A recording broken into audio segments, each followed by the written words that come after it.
Hello everyone, आप देख रहे हैं जी के नाइस यूट्यूब चैनल। इस वीडियो में आपको प्रतियोगिता परीक्षाओं के लिए महत्वपूर्ण प्रश्न मिलेंगे, खास करके एलटी ग्रेड शिक्षक भर्ती के लिए। तो आपकी ये भर्ती जल्द आएगी, तो इसके लिए महत्वपूर्ण है। तो वीडियो आपने एंड तक देखनी है। तो चलिए शुरू करते हैं। चैनल को सब्सक्राइब जरूर कर लें। क्वेश्चन है, साइलेंट वैली में दुर्लभ और नष्टप्राय पशु कौन सा है? इस क्वेश्चन का सही आंसर हो जाएगा ऑप्शन सी, शेर की पूंछ जैसा मेकाक्यू। ये एक पशु है, ये साइलेंट वैली में पाया जाता है और साइलेंट वैली ये केरल में है। ठीक है, याद रखिएगा साइलेंट वैली कहाँ पर है? केरल में है। एक सिलिकॉन वैली है, वो बेंगलुरु में है। ठीक है, याद रखिएगा। तो ऑप्शन सी सही आंसर हो जाएगा। नेक्स्ट क्वेश्चन है, नागरहोल नेशनल पार्क किस राज्य में है? इस क्वेश्चन का सही आंसर हो जाएगा ऑप्शन बी, कर्नाटक में। नागरहोल नेशनल पार्क कर्नाटक में स्थित है। ठीक है, और इसकी जो स्थापना की गई थी 1988 में की गई थी। याद रखिएगा, 1988 में नागरहोल नेशनल पार्क की स्थापना की गई थी कर्नाटक, मैसूर में। ठीक है, चलिए नेक्स्ट क्वेश्चन है, भरतपुर पक्षी अभयारण्य किस राज्य में स्थित है?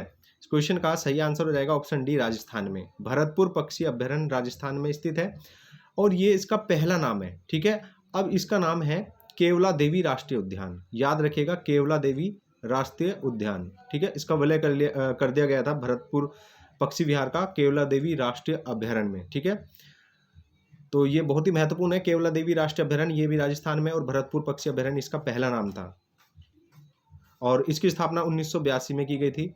ये सन बहुत ही इंपॉर्टेंट है। चलिए नेक्स्ट क्वेश्चन। नेक्स्ट क्वेश्चन है, सुंदरवन के जंगल को क्या कहा जाता है?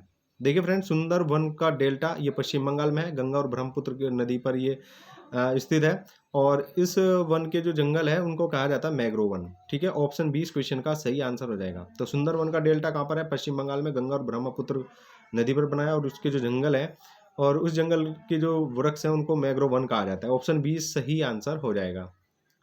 नेक्स्ट क्वेश्चन, भारतीय वन जीव संस्थान स्थित है। देखिए, भारतीय वन जीव संस्थान स्थित है देहरादून में। ऑप्शन सी इस क्वेश्चन का सही आंसर हो जाएगा।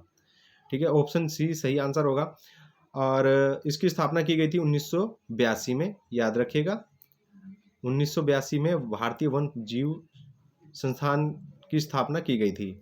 चलिए नेक्स्ट क्वेश्चन है, स्वच्छ जल समुदाय में लेटिक आवास का उदाहरण है। सो फ्रेंड्स, इस क्वेश्चन का सही आंसर हो जाएगा ऑप्शन ए, तालाब और दलदल। ठीक है, चलिए नेक्स्ट क्वेश्चन, गंगा डेल्टा के मैंग्रोव वनों को क्या कहा जाता है? तो मैंने अभी आपको बताया, गंगा का जो डेल्टा है जिसको हम सुंदरवन का डेल्टा भी बोलते हैं, गंगा नदी और ब्रह्मपुत्र नदी के उस पर बना है,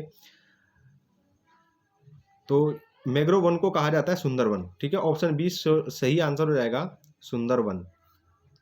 चलिए नेक्स्ट क्वेश्चन है, भारत में सबसे अधिक कौन सी मिट्टी पाई जाती है? देखिए फ्रेंड्स, भारत में सबसे अधिक जो मिट्टी पाई जाती है वो जलोढ़ मिट्टी पाई जाती है। ऑप्शन सी सही आंसर हो जाएगा, जलोढ़ मिट्टी। तो जल के द्वारा जो मिट्टी बहकर लाई जाती है उसी से ही ये जलोढ़ मिट्टी बनती है। ठीक है, इसके दो नाम है, डोमट के नाम से भी इसी मिट्टी को जाना जाता है, डोमट, या फिर इसको बोल देते हैं कछार मिट्टी। ठीक है, याद रखिएगा, कछार की मिट्टी या डोमट मिट्टी भी जलोढ़ मिट्टी का नाम है। तो सबसे अधिक मिट्टी ये पाई जाती है भारत में। नेक्स्ट क्वेश्चन इंपॉर्टेंट है, कपास उगाने के लिए कौन सी मिट्टी उपयुक्त होती है? देखिए, कपास की जो खेती होती है वो काली मिट्टी में होती है। ऑप्शन सी सही आंसर हो जाएगा, काली मिट्टी। ठीक है, तो ऑप्शन सी सही आंसर होगा, काली मिट्टी कपास के उगाने में बहुत ही महत्वपूर्ण होती है। चलिए नेक्स्ट क्वेश्चन, ऊंचे क्षेत्र में लेटराइट मिट्टी की रचना होती है। देखिए, ऊंचे जो क्षेत्र होते हैं उनमें लेटराइट मिट्टी की जो रचना होती है वो अम्लीय होती है। ऑप्शन सी सही आंसर हो जाएगा, अम्लीय। लेटराइट मिट्टी महत्वपूर्ण रूप से पाई जाती है। देखिए, लेटराइट मिट्टी जो महत्वपूर्ण रूप से पाई जाती है ये मालाबार तटीय क्षेत्रों में पाई जाती है। ऑप्शन ए सही आंसर हो जाएगा, लेटराइट मिट्टी मालाबार के जो तटीय क्षेत्र हैं वहाँ पर पाई जाती है।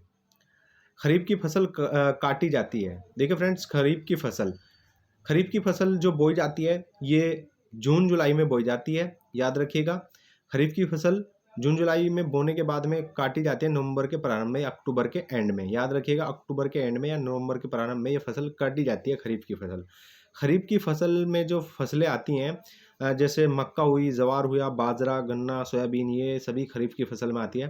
ठीक है, चलिए नेक्स्ट क्वेश्चन है, लंबे रेशे वाली जो फसलें कौन सी होती हैं? देखिए, लंबे रेशे वाली फसलें होती हैं कपास, सन और जूट। ऑप्शन सी सही आंसर हो जाए, कपास, सन और जूट ये लंबे रेशे वाली फसलें होती हैं। ठीक है, चलिए नेक्स्ट क्वेश्चन है, दालचीनी पेड़ के किस भाग से एकत्रित की जाती है? देखिए, दालचीनी जो पेड़ से प्राप्त की जाती है वो प्राप्त की जाती है छाल से। ऑप्शन डी सही आंसर हो जाएगा, छाल। जो वृक्ष होते हैं उनकी जो छाल होती है, ठीक है, उसी से ही दालचीनी प्राप्त होती है। ऑप्शन डी सही आंसर हो जाएगा। नेक्स्ट क्वेश्चन है, सागौन बहुत ही ज़्यादा मात्रा में कहाँ पाया जाता है? देखिए जो सागौन होते हैं उनके वृक्ष बहुत ही ऊंचे होते हैं और ये वृक्ष बहुत ही मजबूत होते हैं, ठीक है, और बहुत ही महंगे ये वृक्ष बिकते हैं। और सबसे ज़्यादा जो वृक्ष पाए जाते हैं मध्य भारत में पाए जाते हैं। ऑप्शन सी सही आंसर हो जाएगा, मध्य भारत में। बहुत ही यानी कि महंगा ये वृक्ष होता है, इसकी जो मूल्य होता है बहुत ही अधिक होता है। एक पेड़ का लगभग 10-12 हज़ार के समथिंग होता है। तो सबसे अधिक मात्रा में मध्य भारत में पाया जाता है सागौन का वृक्ष, और ये बहुत ही मजबूत वृक्ष होता है, फर्नीचर में ये काम आता है, ठीक है। तो यहाँ पर हमने कुछ महत्वपूर्ण क्वेश्चनों को कवर किए, आपकी प्रतियोगिता परीक्षाएं और खास करके एलटी ग्रेड शिक्षक भर्ती के लिए महत्वपूर्ण है। तो वीडियो अच्छी लगी तो लाइक और शेयर, चैनल को सब्सक्राइब जरूर कर लें।